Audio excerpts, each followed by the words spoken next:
अस्सलाम वालेकुम स्टूडेंट्स, कैसे हैं आप लोग। उम्मीद है कि आप लोग खैरियत से होंगे। आज हम चैप्टर नंबर 4 की ट्रांसलेशन करने लगे हैं, फर्स्ट एड, इब्तदाई तिबी मदद। इस चैप्टर में हम बेटा जब कोई शख्स जख्मी हो जाता है या बीमार पड़ जाता है तो उसकी जो फौरी हम मदद करते हैं, ठीक है, तो उस मदद को इब्तदाई तिबी मदद कहा जाता है। ये कौन लोग दे सकते हैं, कैसे दे सकते हैं और किन किन चीज़ों का इस्तेमाल किया जा सकता है, ठीक है, और कितना बड़ा जख्म हो कि हम जो है तिबी मदद दे सकते हैं और कैसे दे सकते हैं कि उस शख्स की जान बच जाए, हॉस्पिटल तक जाने वाला बन जाए। ये सब कुछ हम इस चैप्टर में पढ़ेंगे। और इस चैप्टर में हम जहाँ से फर्स्ट एड किट यहाँ तक जो है हम रीड आउट करेंगे, क्योंकि ये इंपॉर्टेंट जो है वो एग्जामिनेशन पॉइंट ऑफ व्यू से होता है और इसी में से जो है वो आता है एग्जाम में।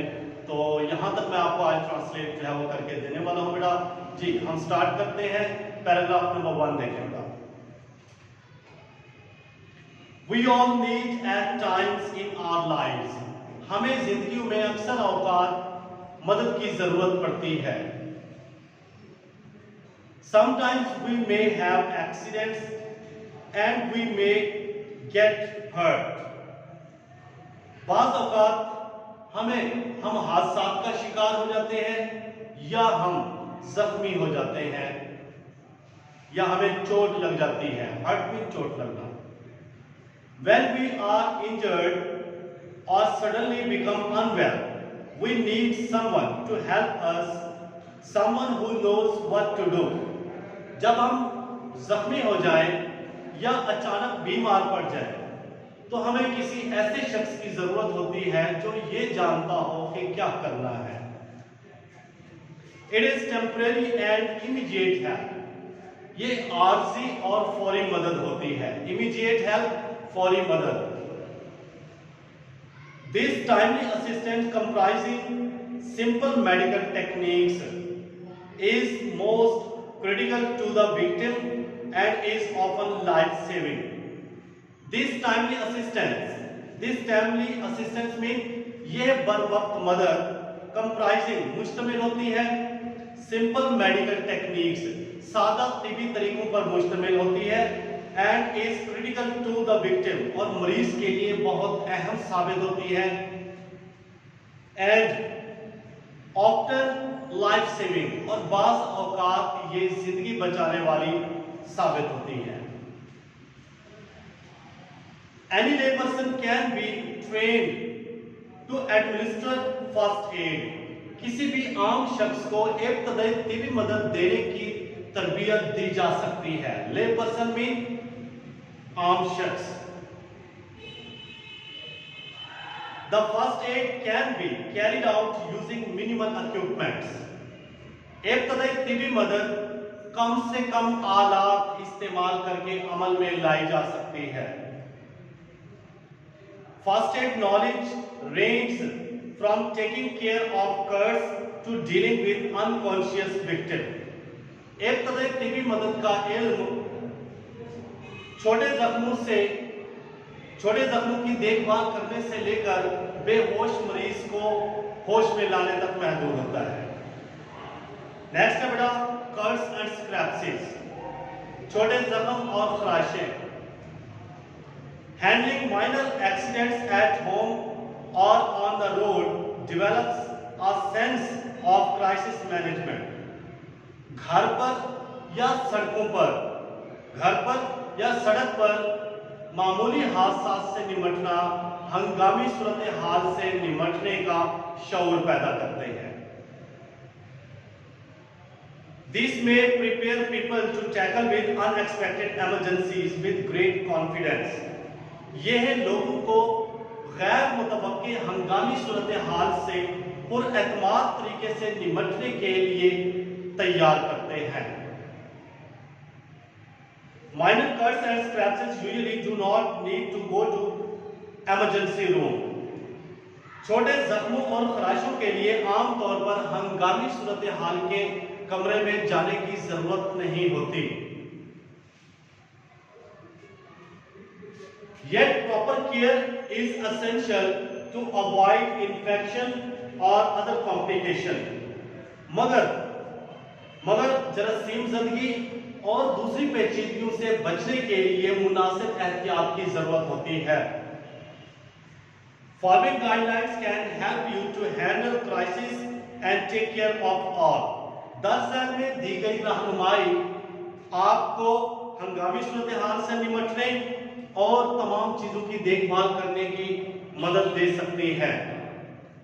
फर्स्ट वन है स्टॉप द ब्लीडिंग, खून का रुकना या खून का बंद होना। Minor cuts and scratches usually stop bleeding on their own.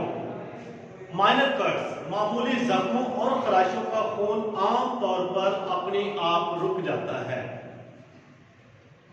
If they do not apply a gentle pressure with clean cloth or bandage, अगर ऐसा ना हो, खून ना रुके, तो साफ कपड़े या किसी साफ पट्टी के साथ जख्म के ऊपर हल्का सा दबाव डालें। Hold the pressure continuously for 20 to 30 seconds and if possible elevate the wound। और ये जख्म के ऊपर दबाव 20 से 30 सेकंड तक डाले रखें और अगर मुमकिन हो तो जख्म को बुलंद करें, ऊंचा कर लें। Don't keep checking to see if the bleeding had stopped। बार बार ये मत देखते रहे कि आया कि खून रुका है कि नहीं। Because this may damage or dislodge the clot। क्योंकि ये जो खून का लोथड़ा जो बन रहा होता है उसको ये नुकसान पहुंचा सकता है। That is forming, जो बन रहा होता है, and cause bleeding to resume। Resume mean खून का दोबारा बहना और दोबारा खून के बहाव को शुरू कर सकता है। If blood spurts or continuous flowing after the continuous pressure, seek medical assistance। अगर खून का बहना जारी रहे, यानी मुसलसल दबाव डालने के बावजूद अगर खून का बहना जारी रहे, तो आप मेडिकल असिस्टेंट मीन के अब तिबी मदद तलाश करें।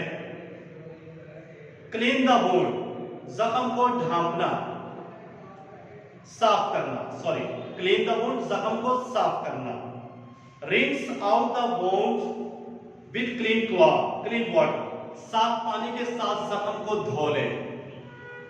To clean the area around the wound, use soap and a clean washcloth। जख्म के इर्द गिर्द के हिस्से को साफ करने के लिए साबुन या धुला हुआ कपड़ा इस्तेमाल करें। But soap can irritate the wound, so try to keep it out of the actual wound। साबुन जख्म में सोजिश या जलन पैदा कर सकता है, तो इसीलिए साबुन को असल जख्म से दूर रखें या उससे बचा के लगाएं। If dirt or debris remain in the wound, अगर जख्म के अंदर डेब्रिस यानी मिट्टी के ज़रात और गंदगी अगर रह जाए, आफ्टर वॉशिंग, धोने के बाद भी अगर रह जाए, use tweezer clean with alcohol to remove the particle. तो उन ज़रात को जख्म के अंदर से निकालने के लिए अल्कोहल में भीगे हुए मोचने का या चिमटी का इस्तेमाल करें। See your doctor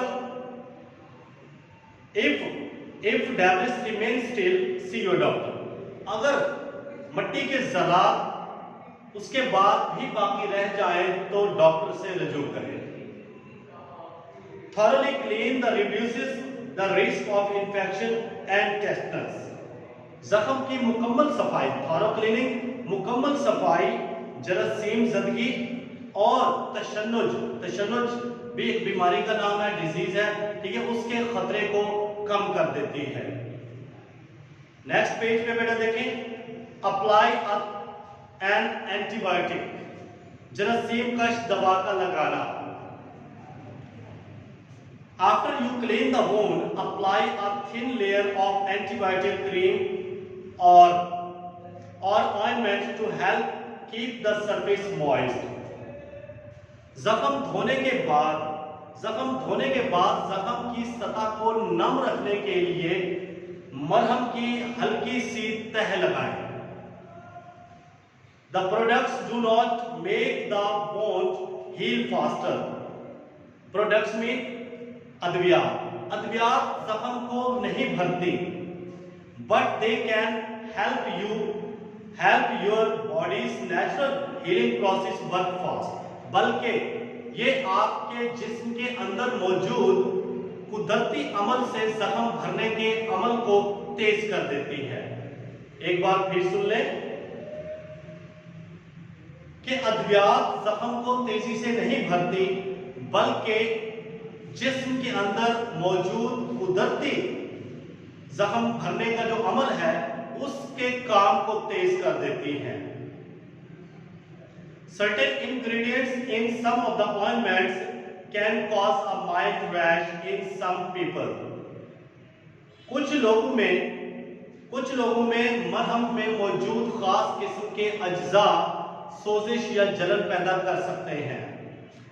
If a rash appears, अगर रैश या जख्म या जलन जो है वो मौजूद हो, जाहिर हो, stop using ointment, तो मरहम को लगाना बंद कर दें। कवर द वोंड, जख्म को ढांपना। Bandages can keep the wound clean and keep harmful bacteria out. पट्टियां जख्म को साफ रखने और नुकसानदेह जरासीमों से दूर रखती हैं या महफूज रखती हैं। After the wound has healed enough to make infection unlikely, exposure to air will speed wound healing. अगर कहते हैं जख्म अगर इतना भर गया हो कि जरासीम ज़िंदगी का इम्कान बाकी ना रहे, तो जख्म को हवा में खुला छोड़ दें, इससे जख्म तेजी से भरेगा। चेंज द ड्रेसिंग, जख्म की पट्टियां तब्दील करना। Change the dressing at least daily और whenever it becomes wet or dirty. जख्म की पट्टियां कम अज कम रोजाना, नहीं तो जब ये गीली और गंदी हो जाए इसे तब्दील कर लें। If you are allergic to adhesive used in most of the bandage, switch to the adhesive free dressing or sterile gauze held in the paper place with the paper tape, gauze roll and the loosely applied elastic bandages. अगर आप पट्टियों के अंदर मौजूद लेसदार मादे से allergic हैं कि आपको नापसंद है, तो आप बगैर लेसदार पट्टियां इस्तेमाल करें या जरासीम का जालीदार पट्टी इस्तेमाल करें जो कि ढीली ढाली पट्टी है और उसको जख्म के ऊपर कागज की टेप के साथ चिपका दें। These supplies generally are available at pharmacies. ये सप्लाईज, ये अद्वियात आमतौर पर दवाखानों पर दस्तयाब होती हैं। और लास्ट बेटा 2 लाइन्स हैं कि watch for signs of infection, जरासीम ज़िंदगी के निशान की निगरानी करना। See your doctor if the wound is not healing, अगर जख्म ना भर रहा हो तो अपने डॉक्टर से रुजू करें। और या यू नोटिस एनी रेडनेस, या आप कोई सुर्खी, रेडनेस कोई सुर्खी, इंक्रीजिंग पेन बढ़ता हुआ दर्द, ड्रेनेज निकलती हुई पीप, वार्म हरारत यानी गर्माइश, और स्वेलिंग या जख्म में सूजन जाहिर हो तो अपने डॉक्टर से रुजू करें। यह है बेटा चैप्टर नंबर 4 के उस हिस्से तक मैंने आपको ट्रांसलेट कर दिया बेटा जहां तक जो है वो एग्जाम में आने की उम्मीद होती है। इसके बाद बेटा अब आ जाए इसके वर्ड्स मीनिंग।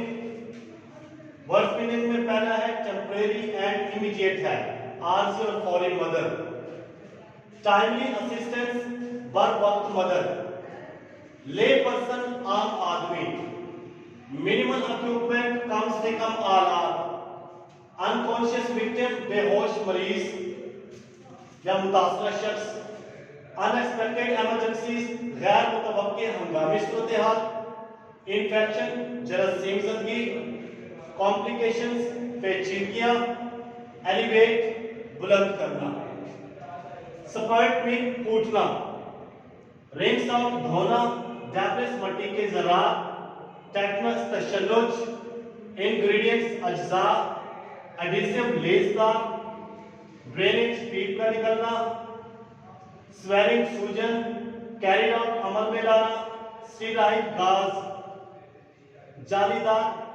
जरासीम का जालीदार पट्टी, स्क्रैप्सिस खराशे। ये है बेटा आज की ट्रांसलेशन इस चैप्टर की। उम्मीद है कि आप लोगों के लिए काफ़ी फ़ायदेमंद और सूदमंद साबित होगी। अगर ऐसा है तो कमेंट्स में और सेशन में ज़रूर जो है बताइएगा। और नेक्स्ट वीडियो तक के लिए इजाज़त दीजिए। अल्लाह हाफिज़। अपना और अपनों का ख्याल रखिए।